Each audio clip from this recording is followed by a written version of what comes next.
Want to switch to Consumer Cellular and keep your number? This is called porting. First, make sure your current account is active and doesn't have any outstanding balances. Then, gather your current carrier's account number, PIN password, and the last four digits of your SSN. You'll also need the IMEI of your phone to ensure it's compatible with Consumer Cellular's GSM network. Make sure your phone is unlocked before you start. Porting your number is free, but plan activation fees might apply. Porting can take 1 to 3 business days, so plan accordingly.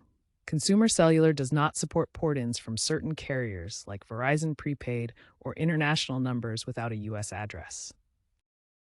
You can start the port-in process through the Consumer Cellular app or website. Start by buying a SIM kit or a phone from Consumer Cellular. In the app or on their website, enter your new SIM's ICC ID and your phone's IMEI. Select the port-in option and provide all the info you collected.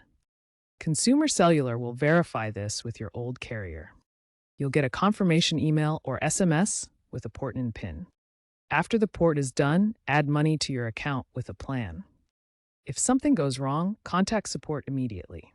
For help, call 1-888-345-5509, which is available 24/7.